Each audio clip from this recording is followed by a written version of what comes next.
الحمد لله والصلاة والسلام على رسول الله اما بعد بسم الله الرحمن الرحیم.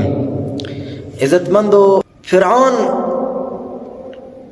تقریبا نن سلور زره کاله شاوخوا مخکې تیر شوی دی او هغه هر څوک یې پیژني او نوم سره ډېر خلک آشنا دي چې یو لعین کس تیر شوی دی.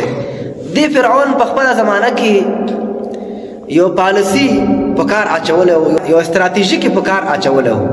هغه استراتیژیک دا و، هغه پالیسی د ده دا وه چې دا خبر شوی چې په بني اسرائیلو کې به یو سړی پیدا کېږي، د هغې د لاسه به زما بادشاهي ړنګېږي. نو ده دا منصوبه او دا پلان اختیار کړ چې په بني اسرائیلو کې هر ماشوم پیدا کېږي دا به د تیغه تیرهي حلالوي به، ځکه چې داسې څوک پیدا نه شي چې زما بادشاهي ته ورباندې خطر وي.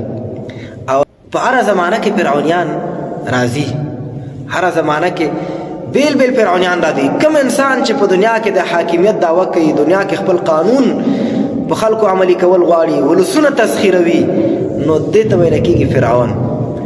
د دې زمانې فرعون چې امریکا اصل کې یهودان دي او تر شای امریکا ولاړ دی، یهودان او تر شای امریکا.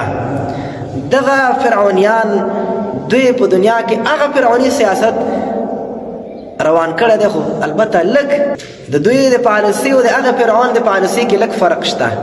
هغه فرق څه شی دی چې فرعون هلکان ماشومان چې پیدا کېدل حلاله وو، خو د دغې زمانې فرعون دا چې په دنیا کې کم تنظیم او جماعت د اسلام د حاکم کولو دپاره پیدا کېږي، دغه جماعت ځپي، دا د باندې بمباریانې کوي او دا تهدیدوي، د دوی مشرانو نومونه په تور لیست کې اچوي، د دوی پیسې کنګل کوي، دوی باندې چې کوم مرسته دوی سره کېږي د مرستې لارې چارې پې بندوي.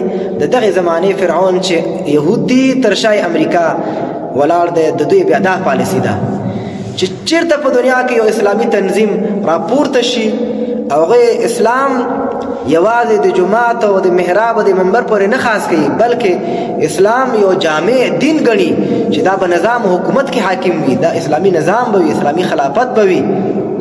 دغه فرعونیانو نه دا نه برداشت کېږي، ځکه د دوی مشري، د دوی واک، د دوی اختیار دا ختمیږي. نو د دې وجې نه چې چېرته په مالی کې اسلامي ډلې پیدا شي، اسلام حاکم کول غواړي، هلته ختموي. په افغانستان کې ملا محمد عمر مجاهد د اسلام د حاکم کولو دپاره پورته شوی، دا یې دلته غریب تهدید که او دا نظام یې ورته ړنګ بنګ که. او دارنګې د دنیا په هر ملک کې، په مصر کې چې اخوان پورته شول، پاکستان کې چې څومره تحریکونه پورته کېږي، په بل ځای کې پورته کېږي، دغه تحریکونه دوی نه غواړي چې دا تحریکونه مخکې لاړ شي. هغه فرعوني پالیسي ده، هغه فرعوني سیاست ده چې دوی روان کړی دی چې په دنیا کې یو تنظیم، بلکې په مالی کې چې کله انصار الشریعه هغوی دا وویل چې موږ اسلام حاکم کوو، د فرانسې مشر فرانسوالان دا وویل چې موږ یوازې په مالی کې نه بلکې په ټوله دنیا کې موږ اسلام حاکم کولو تطبیقولو ته نه پرېږدو څوک چې اسلام حاکم کړي. نو دې کفارو د اسلام پسې راغستی. نو مسلمان دپاره به پکار دی چې کفر د څه نه سوځي، دوی باید هغه کار ته لاس واچوي. اسلام یوازې تر منبر او تر محراب پورې خاص نه کړي، تر مسجد پورې خاص نه کړي، تر مدرسې پورې خاص نه کړي. اسلام یو اجتماعي دین دی، د ژوند په ټولو اړخونو کې د حاکم کولو خواري باید مسلمانان وکړي او جهاد ته مسلمانان ځان تیار کړي چې په ټوله دنیا کې اسلامي نظام حاکم شي.